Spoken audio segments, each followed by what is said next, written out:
Assalamualaikum warahmatullahi wabarakatuh. Welcome back to my channel. Oke teman-teman semuanya, di video ini saya mau sharing dua hal yang tidak boleh dilakukan oleh seorang sales. Ya, video ini berlaku untuk sales motoris ya maupun grosir, sales resmi maupun sales freelance ya teman-teman. Ini dua hal ini jangan sampai kalian lakukan. Sebab kalau kalian melakukan hal ini ya teman-teman, saya yakin karir karir kalian dalam dunia sales itu nggak akan lama. Nah, apa saja dua hal ini? Oke, jangan di-skip video ini ya teman-teman. Siapa tahu video ini bisa bisa membantu atau menambah wawasan kalian ya mengenai dunia sales. Dan video yang saya share ini adalah hasil riset dari saya selama bertahun-tahun di lapangan ya teman-teman sebagai seorang salesman. Yang pertama, jangan pernah membohongi pemilik toko dengan cara membuat program atau promo palsu.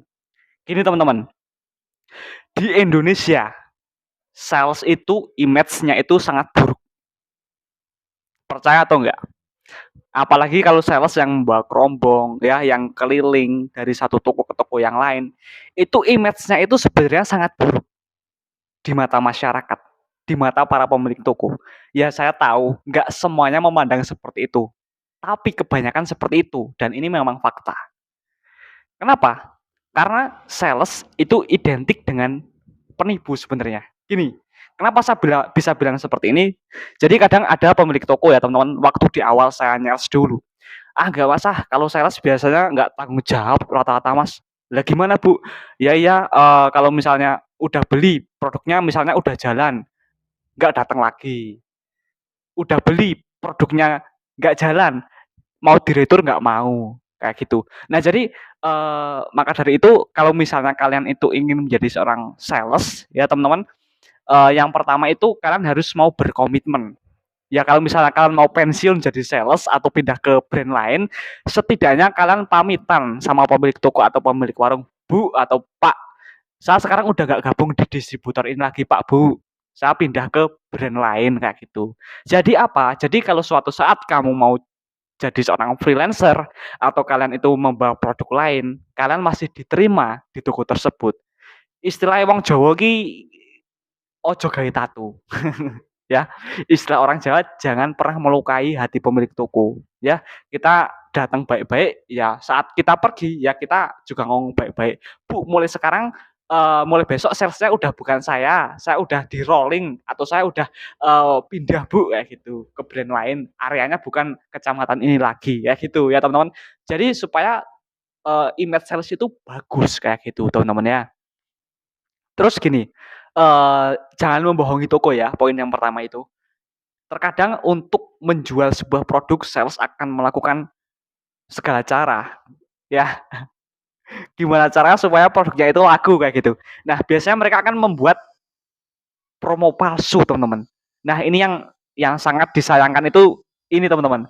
Bu, ini kalau misalnya ibunya membeli produknya 10 karton, nanti ada bonusnya, Bu. Saya kasih kipas angin kayak gitu. Ada sales yang melakukan seperti itu, teman-teman. Dan itu membuat apa ya, kepercayaan pemilik toko kepada sales setelahnya itu pun juga nggak percaya lagi kayak gitu. Yang kasihan itu adalah sales setelahnya kayak gitu. Jadi kalau misalnya kamu mau membuat promo sendiri atau program sendiri ya teman-teman, saya kasih tahu caranya. Kalian ajukan dulu ya ke SPV atau KDPO tempat kamu kerja. Pak, saya punya pendapat Pak, saya punya gagasan. Ini kalau misalnya saya program boleh nggak Pak?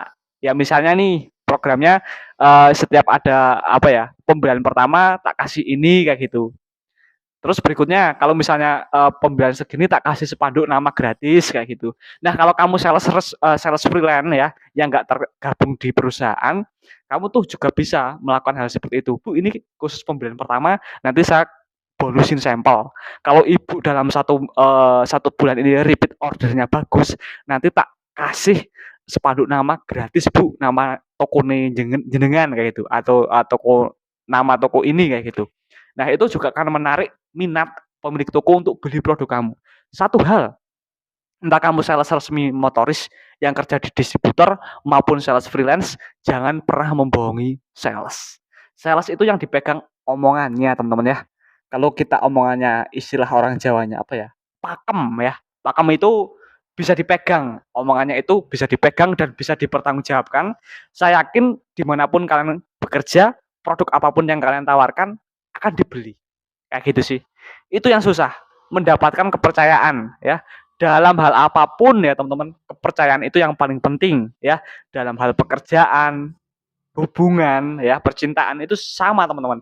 Jadi jangan apa ya, jangan sampai kita itu menghancurkan kepercayaan yang sudah kita kita dapatkan kayak gitu. Karena kalau misalnya kita melakukan hal itu ya udah nggak ada kesempatan kedua untuk konteks kepercayaan ini. Walaupun mungkin orang yang kamu rusak kepercayaannya itu masih mau memaafkan kamu, tapi bekas luka itu masih akan tetap ada.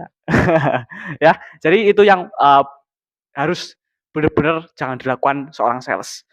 Jangan merusak kepercayaan ya teman-teman, atau jangan membohongi toko. Kalau mau bikin promo atau apa program supaya pemilik toko mau membeli produk kamu atau tertarik, ya yang jujur. Promonya yang benar-benar jujur kayak gitu. Yang kedua, jangan menjual rugi. Ini yang paling sering dilakukan oleh sales. Biasanya sih sales-sales yang males ya teman-teman, yang males atau yang mau mengejar target. Nah, sebenarnya menjual rugi untuk mengejar target, kalau misalnya menurut saya sih nggak masalah. Tapi kalian bilang, Bu, ini khusus hari ini, Bu, harganya, Bu. Ini bukan saya menurunkan harga, ini ada promo. Nah, jadi kalian bilang seperti itu, atau lebih jujur, lebih baik lagi kalian jujur, Bu lah, tolong saya targetnya kurang dikit Bu, kayak gitu. Kalau saya biasanya kalau target kurang sedikit, saya datang ke toko yang saya bener-bener apa ya, hubungannya itu bener-bener udah baik sama saya, si pemilik toko, saya mintain tolong, saya kurang kurang segini bos targetnya, bantuin lah kayak gitu. Dan biasa juga dibantuin, seperti itu teman-teman. Jadi kita jangan merusak harga pasaran, ya, jangan merusak harga pasaran. Karena apa? Sales itu definisinya gini. Kalau kamu kerja di sales resmi ya, jadi definisi sales, sales adalah orang yang bekerja dengan waktu yang sudah ditentukan dan menjual produk dengan harga yang sudah ditentukan. Jadi nggak boleh menjual lebih tinggi ataupun lebih rendah. Nah, kalau misalnya mau menjual lebih tinggi, itu ada triknya teman-teman ya, ada triknya. Dan mau menjual rugi pun juga ada triknya. Supaya apa? Supaya nggak merusak harga yang sudah SOP ya, yang udah standar perusahaan. Jadi apa ya, dari pihak prinsipal itu udah membuat harga itu udah ada urut-urutannya teman-teman. Jadi jangan sampai karena kelakuan si sales itu harga yang sudah tersusun rapi itu hancur dan akhirnya produk itu mati. Maka dari itu saya pernah teman-teman menjadi seorang leader di perusahaan distributor ya, sebagai leader para sales. Kalau saya kedapatan ya, saya mendapatkan orang yang melakukan hal itu teman-teman, langsung saya cut ya, langsung saya apa ya, rolling kalau nggak salah langsung saya cut. Kenapa? Ya karena itu akan merusak sistem yang sudah dibuat. Orang seperti itu bahaya banget teman-teman, bahaya banget.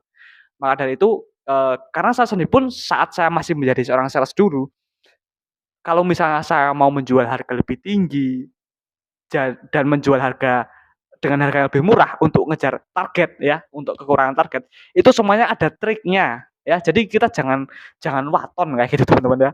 Kita nggak boleh merusak sistem ya. Jadi kita juga harus menghargai pekerjaan kita. Kita kerja di sini ya patuhi, peraturannya harus dipatuhi kayak gitu teman-teman ya. Dan kalau mau melakukan sesuatu di luar itu harus paham akan ilmunya. Tapi tenang, akan saya share teman-teman ya. Jadi di subscribe video ini, saat saya share videonya, kalian bisa tonton video yang cara yang saya lakukan ya teman-teman. Kalau mau jual rugi tapi nggak ngerusak harga pasaran, itu ada sendiri caranya teman-teman ya. Oke, dan satu lagi sebenarnya teman-teman, yang ketiga, jangan terlalu sering membeli dagangan pemilik toko. Maka dari itu gini, kalau misalnya saya ke toko Pak Bambang misalnya, Pak beli rokoknya Pak, atau Pak beli kopi Pak. Nah, akhirnya kita ngopi-ngopi dulu dan pemilik toko baru membeli ya, membeli dagangan kita. Misalnya kita sel sandal misalnya, nah baru membeli sandal. Yang terjadi apa? Setiap kita berkunjung ke toko tersebut, kalau kita belum beli dagangan mereka, entah itu kopi, rokok, gorengan atau apa, dia belum mau beli. Nah, kalau seperti itu caranya, kita bukan sales namanya, kita barter ya. Kita jadi barter, teman-teman ya. Ya, untuk beli rokok, untuk beli kopi, beli makan udah berapa. Nyales dapatnya berapa. Ya, itu harus diperhitungkan. Ya memang membeli dagangan pemilik toko itu adalah salah satu cara yang bisa kita lakukan supaya kita bisa closing, kita bisa sell in ya teman-teman. Tapi kalau keseringan kita boncos, kita bukan sales, kita jadinya itu tukang barter, tukeran aja kayak itu teman-teman ya. Nggak sama aja kayak kita itu gali lubang tapi tutup lubang kayak gitu, melakukan hal yang sia-sia ketemunya. Jadi jangan kebanyakan ya teman-teman membeli barang dagangan di toko untuk para sales. Entah itu sales resmi maupun sales freelance ya. Nah, ini menurut kamu ada hal lagi nggak apa yang nggak boleh dilakukan oleh seorang sales? Tulis di kolom komentar ya teman-teman. Semoga apa yang saya sampaikan bisa bermanfaat untuk teman-teman sales. Jangan lupa untuk bantu tembusin 50.000 ya teman-teman, atau 100.000 subscriber ya teman-teman. Saya punya mimpi ya teman-teman, suatu saat channel ini, platform YouTube Sales Magic, bisa menjadi salah satu channel yang mewakili suara hati sales ya, karena memang banyak sekali sekarang apa ya, orang-orang itu nggak ada apa ya, nggak ada naungannya sih kalau misalnya untuk sales. Nah, makanya salah satu mimpi saya ingin menjadi sebuah platform yang menaungi para sales, para distributor ya, para pemilik toko. Jadi kita belajar bareng di platform ini teman-teman ya. Kalau misalnya kalian mau membantu mewujudkan mimpi saya dan kalian kebetulan juga seorang sales yang ingin membuat komunitas ya teman-teman, bantu share video ini ke sosial media yang kalian miliki, bantu share, bantu tonton video-video saya ya. Saya doakan menjadi sedekah jariah untuk kalian. Sebentar lagi bulan puasa, semoga kita bisa full puasanya, nggak ada kendala, kita bisa merayakan Hari Raya Idul Fitri, dan dagangan kita laris manis, kayak gitu ya teman-teman. Oke, tulis komentar kalian tentang video ini. Sekian, see you next time. Sampai jumpa di video selanjutnya.